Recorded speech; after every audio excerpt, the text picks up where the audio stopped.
it okay if I call you Woody? Yes. Woody, tell me how long you've owned this Porsche 236. You know, I've had it since, I believe it was 2018. A good friend of mine who was the service manager at Holbert's bought the car from a customer that he'd known for a long time. And I wanted to buy it, but Richie ended up buying it first. And I told him that when he sold it, I wanted to first right of refusal. So picked up the car and drove it for just a little bit. And, you know, it was a great, solid, you know, true car. It just, I like everything to be perfect. So I had to, I wanted to repaint, glass out, repaint, pull the engine, have the engine redone, you know, all the rubber, all the belts, paint the fan, you know, just make it perfect.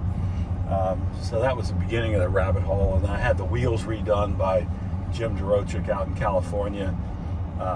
He did an awesome job. You know, over years they polished those wheels, and the SpeedLine for Porsche etching comes off. And you know, had those redone. So, you know, finally got the car perfect, and then, you know, and then you sell it. and the dealership you bought it from, you said Holbert, is that the famous Al Holbert dealership? It is that one. And Rich actually grew up kind of, he's in the Holbert family, related to the Holberts, and he worked with Al, you know, when he was a young kid, and his uncle was his crew chief. And so when Rich got the car, he did all the kind of basic service to it. I think they pulled it out, looked it over, opened it up, made sure it was all good, and then put it back in the car. And I think he probably drove it a couple hundred miles, a couple of car shows, and then turned around and sold the car. And is that the first time you heard about it was from him? It was the first time I heard about it. You know, I bought a couple of Porsches through Holbert's, and then it went to Thompson, and then it went to Sloan, but this was back in the Al Holbert days. And you know, I always loved the looks of the 964, just the lines of it, the rear end of it, and never thought I'd have a chance to have a 3.6. And when Rich told me that his customer, you know, just kind of aged out of it and was selling it, I wanted to buy it. You know, when I found out it was midnight blue metallic and tan, which is like my favorite colors, you know, I wanted to buy it, but Rich got it first. So.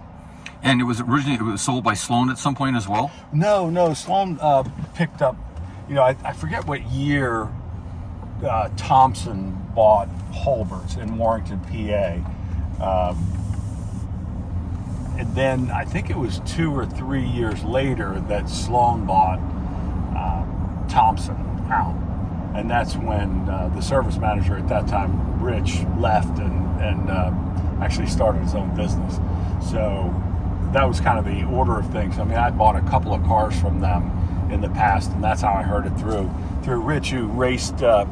He raced like Lemons and AER with me, and was a great guy. And that's how I was lucky enough to find it. Mm-hmm. And tell me, when you first saw the car, or when you made the deal to buy it, were you aware of the special nature with all the crazy options? I had no idea. And nobody ever pointed that out to you before? All I knew was that it looked like somebody had shut both doors in the seat belt holder, mm-hmm. and chipped up, you know, they chipped the paint between the door jamb, the door jamb, mm-hmm. on the outside, and it just drives me crazy. I mean, there was also some rash that comes with a car that had at that time, I think 49,000 miles on it on the front. And so I just wanted to make it perfect again. Mm-hmm. That was my goal. Well, the paint is extraordinary. I was really impressed when we were doing all the photos and getting the footage of it. A guy named Chuck Hemingway did that out of Richmond, Virginia, and he's a real well-known Porsche guy. He does unbelievable body and paint work, and so luckily Lufttechnik, who pulled the engine out and did kind of a complete overhaul, pulled it out at the same time we were having it painted, so it made sense that we just rolled the body down to Lufttechnik and put the motor back in. And mm-hmm. So it was a full engine out service. It was. Excellent. And that was about 1,000 miles ago? 600 wow. to 700 miles ago. Wow. So just pretty. And that when you also installed the new tires on it? Yes. we actually, Jim shipped them right to Lufttechnik, and we put them on. I mean, he did an amazing job with them, and you know, Jim had the tires for the wheels for the better part of 6 or 7 months to get them done. And the wheels are amazing. I was could not believe how beautiful they were. That guy does some crazy good work, that's for sure. He really does. And we put new rubber on them then, so that was probably, I want to say that was 4 years ago, 3 years ago. Mm-hmm. So you really haven't driven it that much with all the cars in your collection. This is just an occasionally used vehicle. It is. It was Sunday only. It's never been in the rain. I've taken it to a couple car shows. Interesting, the last show I took it to was Amelia Island? Oh, where I met you, the Amelia Island Works Reunion. Works Reunion. Earlier this year, that's right. That was back in March. And it won an award. It was selected as one of 2 cars that won the, selected by the, I want to say it was the cruise ship line. It wasn't Viking, but it was, it's terrible. But the interesting story is the girl in Love Boat.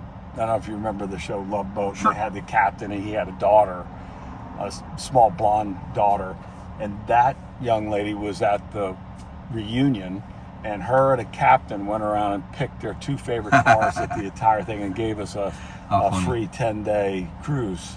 Oh, that's cool. Which was kind of cool. That was very neat. I don't know if that's Have you gone on a cruise yet? transferable. No, I haven't. I don't know if it's transferable to the car, but I'm glad to give it away if somebody wants to try to transfer. You might want to enjoy that one. So getting back to the car, the rare options on it, I was able to get the original factory assembly records for it, and they're noted on there. But I'm very surprised because very few USA Turbo 3.6s came to the States with special options. Almost all of them were standardized because the whole production run was sold out before the first cars were even delivered. And they became obviously a cult classic overnight. But it surprises me. I don't know the background story on it. I'll see if I can do some more research. But in my encounters, it's extremely rare to find one that has any options at all. They almost always have just a plethora of standard options.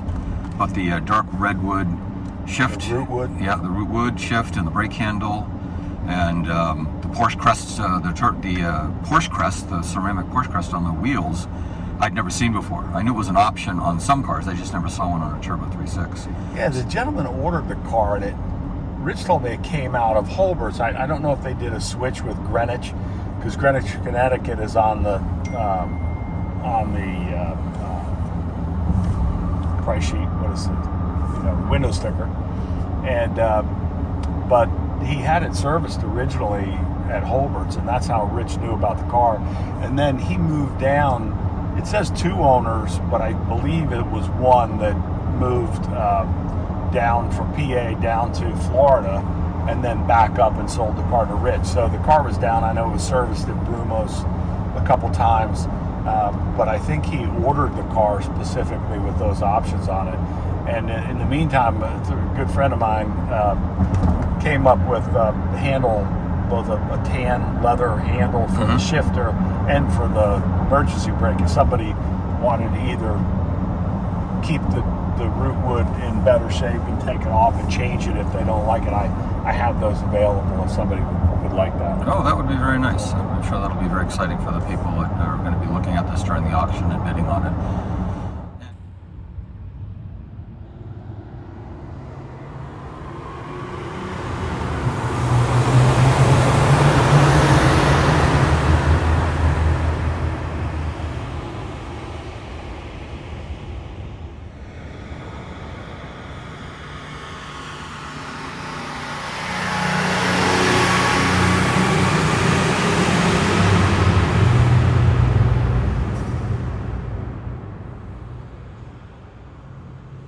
So Woody, being such a beautiful car, why is it that you're letting it go? Besides the pressure that I put you under, obviously. I think it's because I'm not Jay Leno, and I don't have somebody to care for 35 cars at one time in between the gas and the rubber and the batteries. I collected up to 35 cars and realized I'm just not able to drive that many cars, even though I'm retired.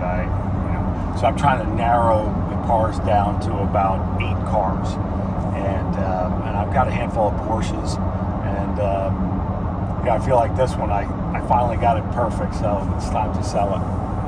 I've heard that before from people, so I can understand that. And then a final question. So during the auction, this is going to be on Bring a Trailer coming up shortly here. During the auction, if people want to get a hold of you, can they use the contact seller button that can relay messages to you and you can get back to them? Absolutely. That'd be really nice. It's very good when an involved owner is able to help with an auction. You know, I'd love for people to come by and look at it. Happy to take them for a ride or let them drive it. Car works flawlessly, and you know, I've sold a couple cars on BAT, and I just think that, you know, you did a great job, and I think we tried to show everything about the car, 100% disclosure. And so, you know, I'm a car guy at heart, not a car salesman, and just want somebody who loves these cars and would like to have a perfect one to be the new owner of it and caretaker of it. Well, we're really looking forward to putting this one on Bring a Trailer. I suspect it's going to be very well received, given the colors and how beautiful it is. Turbo 3.6s seem to do very well there in general. Anything else you'd want to share with any of the potential bidders and some of the commentators? Well, I hope somebody buys it that lives local so I can see it once in a while. That's a great answer. All right, well, thank you very much, Woody. I appreciate your time and patience. Thanks, Bill.